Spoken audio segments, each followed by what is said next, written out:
अगर एक व्यक्ति आपकी आलोचना कर रहा है तो आप तत्काल सोचते हैं वो शत्रु है, लेकिन वो मित्र भी हो सकता है। और जो जानते हैं वो कहेंगे मित्र है। कबीर तो कहते हैं, निंदक नीरे राखिए आंगन कुटी छबाए। वो जो तुम्हारी निंदा करता हो उसको तो अपने ही पास में आंगन कुटी छाप के अच्छी जगह बना के पास ही ठहरा लो, क्योंकि वो ऐसी ऐसी काम की बातें कहेगा कि जो हो सकता है तुमसे कोई भी ना कहे। कम से कम जो तुम्हारे मित्र हैं वो कभी ना कहेंगे। वो ऐसी बातें कह सकता है जो तुम्हें अपने आत्मदर्शन में उपयोगी हो जाए। वो ऐसी बातें कह सकता है जो तुम्हें तो स्वयं से मिलाने में मार्ग बन जाए। उसे तो अपने पास ही ठहरा लो। अब कबीर लाओसे की बात कह रहे, वो जो तुम्हारी निंदा कर रहा है उसके प्रति भी शत्रुता का भाव ना लो। कोई जरूरत नहीं, उसकी निंदा का भी उपयोग हो सकता है। उसकी निंदा भी एक समस्वर संगीत बन सकती है। लेकिन हम उल्टे लोग हैं। निंदा की तो बात दूसरी, अगर कोई आके अचानक हमारी प्रशंसा करने लगे तो भी हम चौंकते हैं कि कोई गड़बड़ होगी। नहीं तो कोई किसी की प्रशंसा करता है, जरूर कोई मतलब होगा। खुशामद के पीछे जरूर कोई मतलब होगा। प्रशंसा कर रहा है तो जरूर अब कुछ ना कुछ मांग करेगा, या तो कर्ज लेने आया होगा, या पता नहीं आगे क्या बात निकले। प्रशंसा सुन के भी हम चौंक जाते हैं, निंदा की तो बात बहुत दूर है।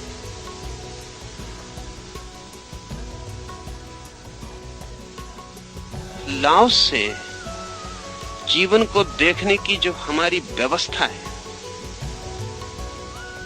एक व्यवस्था तो यह है कि हम सारे जगत की शत्रुता में खड़े हैं। बीमारी भी दुश्मन है, मौत भी दुश्मन है, बुढ़ापा भी दुश्मन है, आसपास के लोग भी दुश्मन है, प्रकृति भी दुश्मन है, समाज भी दुश्मन है। सारा जगत, सारा परमात्मा हमारे खिलाफ लगा हुआ है और एक हम है। इस सारे संघर्ष को पार करके हमें जीना है। एक तो ये गेस्टाल्ट है, एक तो ये ढंग है, और दूसरा ढंग ये कि चांद तारे और आकाश और पृथ्वी और परमात्मा और समाज और पशु और पक्षी और वृक्ष और पौधे और सब, बीमारी भी, दुश्मन भी, मौत भी मेरे साथी हैं, संगी हैं। सब मेरे जीवन के हिस्से। उन सबके साथ ही मैं हूं, मैं उनके बिना ना हो पाऊंगा। ये दूसरा गेस्टाल्ट है, ये जिंदगी का दूसरा ढंग है। निश्चित ही पहले ढंग का अंतिम परिणाम चिंता होगी, एंजाइटी होगी। अगर सारी दुनिया से लड़ना ही लड़ना है, 24 घंटे सुबह से सांझ तक लड़ना ही लड़ना है, तो जिंदगी आनंद नहीं हो सकती। और लड़के भी मरना ही पड़ेगा, रोज रोज हारना ही पड़ेगा, क्योंकि लड़के भी कौन जीता है। मौत तो आएगी, बुढ़ापा आएगा ही, बीमारी आएगी ही, लड़के भी सब आएगा, और हम लड़ते ही रहेंगे और ये सब आता ही रहेगा। तो इसका अंतिम परिणाम क्या होगा? हम सिर्फ खोखले हो जाएंगे और चिंता के सिवाय हमारे भीतर कोई अस्तित्व नहीं रह जाएगा। पश्चिम के विज्ञान के चिंतन ने करीब करीब ऐसी हालत पैदा कर दी। हर चीज से लड़ना है, सब चीज से भयभीत होना है, क्योंकि जब लड़ना है तो भयभीत होगा, और जब लड़ना है तो हर एक के विपरीत सुरक्षा का आयोजन करना है। हिटलर शादी नहीं किया इसलिए कि शादी कर ले तो कम से कम एक स्त्री तो कमरे में सोने की हकदार हो जाएगी, और रात वो गर्दन दबा दी।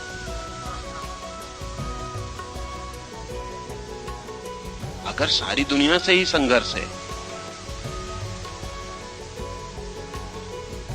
फ्रायड के हिसाब से पति पत्नी के बीच जो संबंध है वो एक कलह है, एक कॉन्फ्लिक्ट। वो अरस्तु के विचार का फैलाव है, सब पूरा पश्चिम का चिंतन। पति और पत्नी के बीच जो संबंध है, फ्रायड उसे कहता है ए सेक्सुअल वार।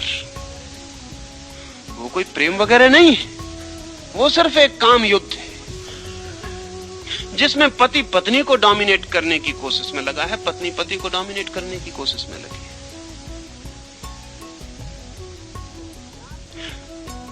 जो होशियार हैं वो इस अधिकार की और डोमिनेशन की कोशिश को शिष्ट ढंगों से करते हैं।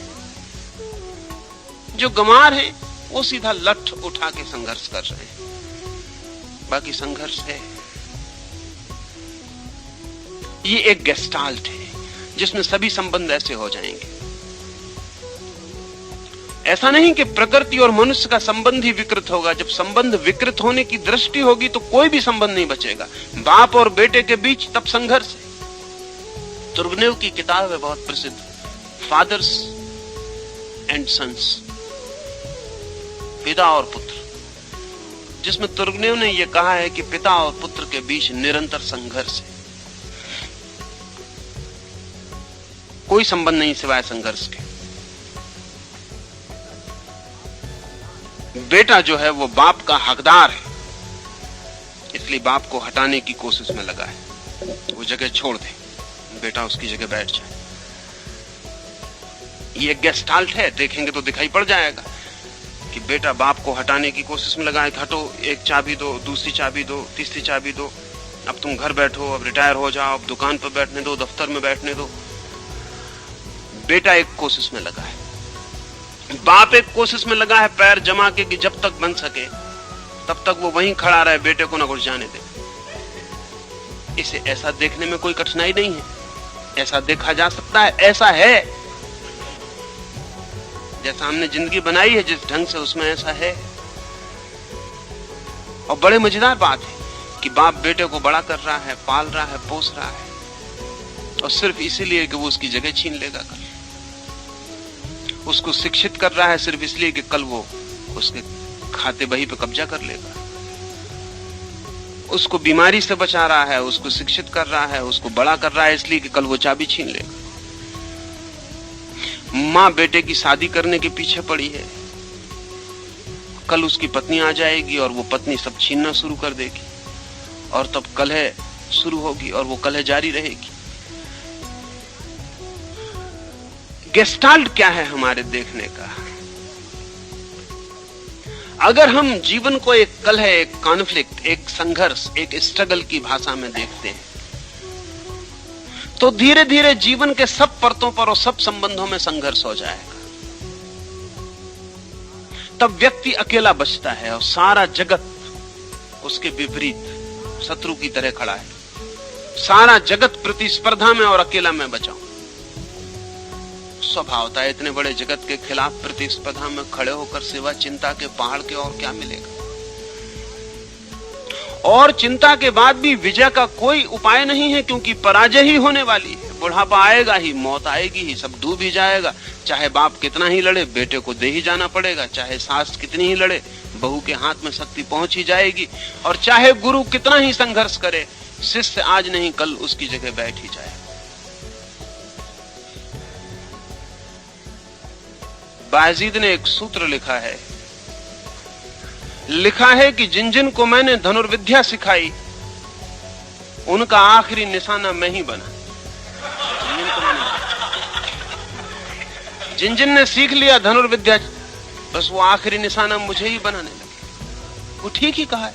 अगर गुरु और विद्यार्थी के, शिष्य के बीच संघर्ष है तो यही होगा कि गुरु विद्यार्थी को इसलिए तैयार कर रहा है कि कल विद्यार्थी उसको हटाए। ये सारी जिंदगी एक संघर्ष है दूसरे को हटाने के लिए, और सब तरफ दुश्मन है, कोई मित्र नहीं। जो मित्र मालूम पड़ते हैं वो थोड़े कम दुश्मन हैं, बस इतना ही। थोड़े अपने वाले दुश्मन हैं, इतना ही। कुछ लोग जरा दूर के दुश्मन हैं, कुछ जरा पास के दुश्मन हैं। जो पास के हैं जरा ख्याल रखते हैं, जरा दूर के हैं बिल्कुल ख्याल नहीं रखते। बाकी दुश्मनी स्थिर है। लाओत्से एक दूसरे गेस्टाल्ट को प्रस्तावित करता है, और लाओत्से ने जिस तरह से उसे रखा है, काश वो कभी आदमी के समझ में आ सके तो हम एक दूसरी ही संस्कृति और दूसरे ही जगत का निर्माण कर लें। वो कहता है तुम अलग हो ही नहीं, इसलिए शत्रुता का सवाल कहां। तुम व्यक्ति हो ही नहीं, क्योंकि व्यक्ति तुम सिर्फ इसीलिए दिखाई पड़ रहे हो कि तुम्हें समष्टि का कोई पता नहीं, लेकिन जहां भी व्यक्ति है वहां समष्टि से जुड़ा है। व्यक्ति हो ही नहीं सकता समष्टि के बिना। तुम हो इसलिए कि और सब हैं। वो जो वृक्ष दरवाजे पर खड़ा है वो भी तुम्हारे होने में भागीदार है। लाओ त्से ने कहा है अपने एक शिष्य को, जो सामने के वृक्ष से कुछ पत्ते तोड़ने भेजा है उसे किसी ने, वो पूरी शाखा तोड़ के लिए जा रहा है, तो लाओ त्से उसे रोकता है और कहता है तुझे पता नहीं पागल कि ये वृक्ष अधूरा हुआ तो तू भी कुछ कम हुआ। ये यहां सामने खड़ा था पूरा का पूरा, तो हम कुछ और अर्थों में हरे थे। आज इसका घाव हमारे भीतर भी हाव बन गया। हम इतने अलग नहीं हैं, हम सब जुड़े हैं। हमने पृथ्वी पे से वृक्ष काट डाले। लाओ से तो एक शाखा के तोड़ने पे ये कह रहा था। हमने सारे वृक्ष काट डाले, सारे जंगल गिरा दिए। अब हमको पता चल रहा है कि गलती हो गई। जंगल हमने काटे इसलिए कि हमने सोचा जंगल मनुष्य का दुश्मन, क्योंकि जंगल में मनुष्य को डर था। जंगली जानवर थे, भय था, घबराहट थी। जंगल काट काट के हमने जमीन साफ करके अपने नगर बसा लिए। हम ये भूल ही गए कि हमारे नगरों में जो पानी गिरता था वो जंगल के बिना नहीं गिरेगा, कि हमारे नगरों पर जो हवाएं बहती थी वो जंगल के बिना नहीं बहेंगी, कि हमारे नगरों पर जो शीतलता छा जाती थी वो बिना जंगलों के नहीं छाएगी, कि हम जंगल सब काट डालेंगे तो नगर हमारे सब उजड़ जाएंगे। अब आज सारे यूरोप में मूवमेंट, आंदोलन है, और वो आंदोलन इसलिए है कि वृक्ष अब न काटे जाएं। एक पत्ता भी काटना सख्त जुर्म है, क्योंकि आदमी गिर जाएगा अगर वृक्ष गिर गए। तो लाओ से 2500 साल पहले एक डाल के टूटने पर कहता है कि तुझे पता नहीं पागल, हम कुछ कम हो गए। वो वृक्ष हमारा हिस्सा था, हमारे अस्तित्व का। जैसे कि एक तस्वीर में से, एक पेंटिंग में से किसी ने एक कोने में एक वृक्ष को अलग कर लिया हो, तो तस्वीर वही नहीं रह जाती, तस्वीर कुछ और हो जाती। एक छोटा सा ब्रुश, रंग की एक छोटी सी रेखा एक तस्वीर को पूरा बदल देती। जरा सा इशारा, अगर हमने जरा सा एक वृक्ष एक पेंटिंग में से निकाल लिया तो पेंटिंग वही नहीं रह जाती, क्योंकि टोटल उसका समग्र रूप और हो जाता है, सारा संबंध बदल जाता है। आकाश के और झोपड़े के बीच में जो वृक्ष खड़ा था वो अब नहीं है। अब आकाश और झोपड़े निपट नंगे होकर खड़े हो जाते। हमने काट डाले वृक्ष। हमने सोचा कि हम आदमी के रहने के लिए अच्छी जगह बना लेंगे। हमने जानवर मिटा डाले। हमने कुछ जानवरों की जातियां बिल्कुल समाप्त कर दी। अब इकोलॉजी से जो मूवमेंट चलता है, इकोलॉजी कहलाता है, उसका कहना है कि हमने जो जो चीज कमी कर ली है उस सब का परिणाम आदमी को भोगना पड़ रहा है। जंगल में जो पक्षी गीत गाते हैं वे भी हमारे हिस्से हैं, और जिस दिन जंगल में कोई पक्षी गीत नहीं गाएगा उस दिन हम प्रकृति का जो संगीत है उसमें एक व्याघात उत्पन्न कर रहे हैं। उस व्याघात के बाद हमारे चित्त उतने शांत न रह जाएंगे जितने उस संगीत के साथ थे, पर हमें ख्याल नहीं आता क्योंकि बड़ा है। आदमी बहुत छोटे अपने घर में अपने कोने में जीता है, उसे पता नहीं कि आकाश में बादल चलते हैं अब या नहीं चलते, वृक्षों पर फूल आते हैं कि नहीं आते, वसंत में पक्षी गीत गाते हैं कि नहीं गाते। पिछले 3 वर्ष पहले इंग्लैंड में एक किताब छपी, द साइलेंट स्प्रिंग, मौन वसंत। पिछले 3 वर्ष पहले इंग्लैंड के वसंत में अचानक हैरानी का फर्क आ गया। लाखों पक्षी अचानक वसंत के मौसम में वृक्षों से गिरे और मर गए। लाखों, ढेर लग गए रास्तों पर पक्षियों के। पूरा वसंत मौन हो गया और बड़ी मुश्किल हुई कि क्या हुई, क्या बात हो गई। रेडिएशन पर इंग्लैंड में जो प्रयोग चलते थे और एटॉमिक एनर्जी के जो प्रयोग चलते थे उनकी कुछ भूल चूक से वैसा हुआ। लेकिन इंग्लैंड उस वसंत के बाद फीका हो गया। अब इंग्लैंड में वैसा वसंत नहीं आएगा कभी। गाने वाले पक्षियों का बड़ा हिस्सा एकदम समाप्त हो गया, उसको रिप्लेस करना मुश्किल है।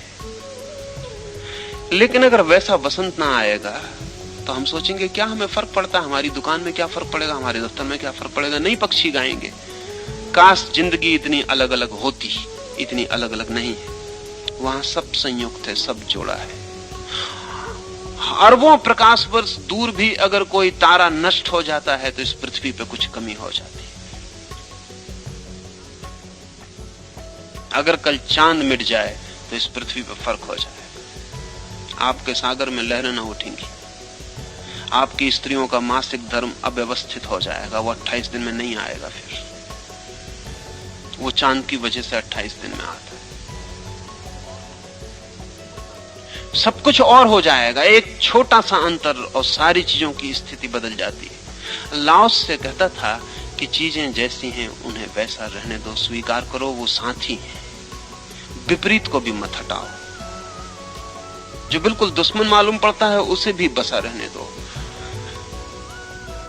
उसे भी बसा रहने दो, क्योंकि प्रकृति का जाल गहन है, रहस्यपूर्ण है, भीतर सब चीजें जुड़ी हैं। तुम्हें पता नहीं तुम एक हटा के क्या उपद्रव कर लोगे।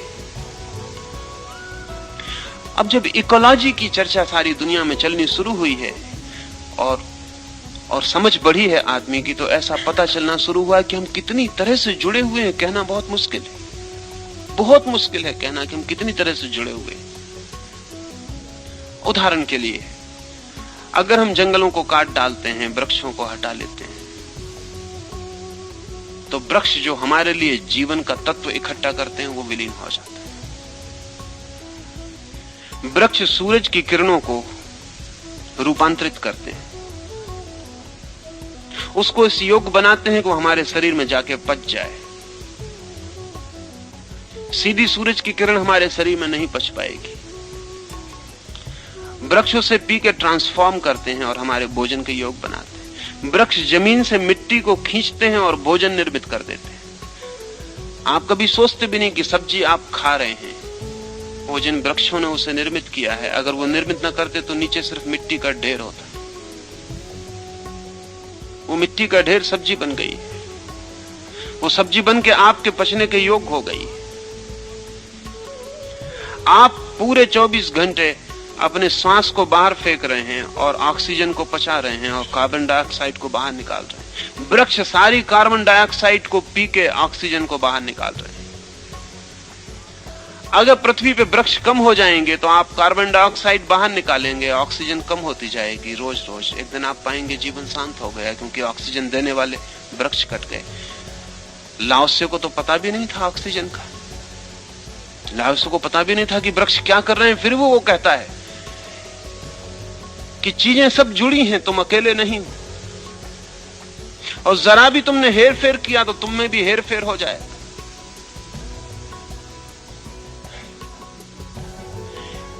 एक इंटीग्रेटेड एग्जिस्टेंस है, एक संयुक्त अस्तित्व है।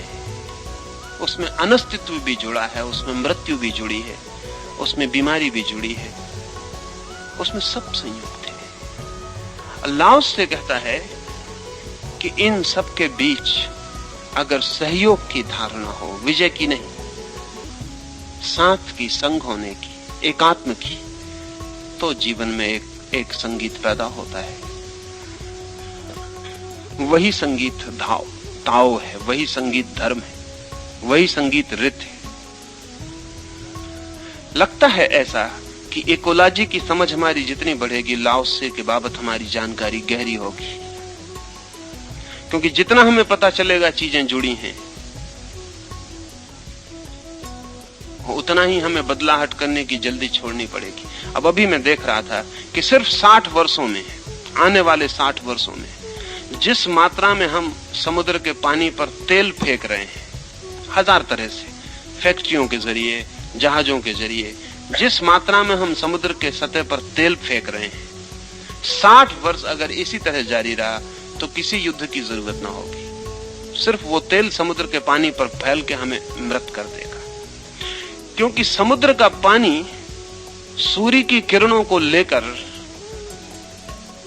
कुछ जीवन तत्व पैदा करता है, जिनके बिना पृथ्वी पर जीवन असंभव हो जाएगा। वो नवीनतम खोज है। और जब समुद्र की सतह पर तेल की परत हो जाती तो वो तत्व पैदा होना बंद हो जाता है।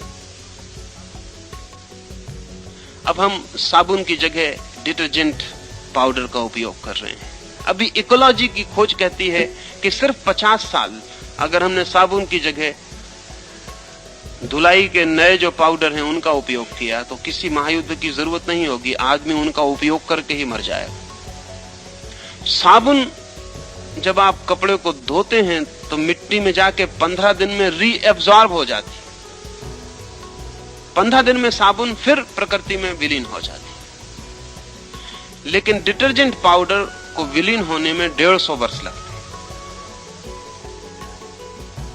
150 वर्ष तक वो मिट्टी में वैसा ही पड़ा रहेगा, विलीन नहीं हो सकता। और 15 वर्ष के बाद वो पॉइजनस होना शुरू हो जाएगा और 150 वर्ष तक वो नष्ट नहीं हो सकता। उसका मतलब हुआ कि 135 वर्ष तक वो जहर की तरह मिट्टी में पड़ा रहेगा। और सारी दुनिया जिस मात्रा में उसका उपयोग कर रही, वैज्ञानिक कहते हैं 50 साल, और पूरी की पूरी पृथ्वी पर जो भी पैदा होता है वो सब विषाक्त हो जाएगा। आप पानी पिएंगे तो जहर पिएंगे और आप सब्जी काटेंगे तो जहर काटेंगे। लेकिन इसकी हमें समझ नहीं होती कि चीजें किस तरह जुड़ी हैं। साबुन महंगी पड़ती है, डिटर्जेंट पाउडर सस्ता पड़ता है, ठीक है, बात खत्म हो गई। सस्ता पड़ता है इसलिए हम उसका उपयोग कर लेते हैं। जो भी हम कर रहे हैं वो संयुक्त है और जरा सा इंच भर का फर्क बहुत बड़े फर्क लाएगा। लाओस से किसी भी फर्क के पक्ष में नहीं था। लाओस से कहता था जीवन जैसा है स्वीकार करो, विपरीत को भी स्वीकार करो, उसका भी कोई रहस्य होगा। मौत आती है उसे भी आलिंगन कर लो, उसका भी कोई रहस्य होगा।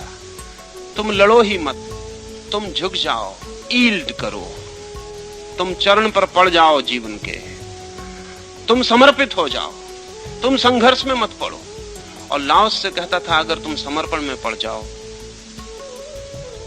तो तुम्हारे जीवन में चिंता का लेस मात्र भी पैदा नहीं होता है।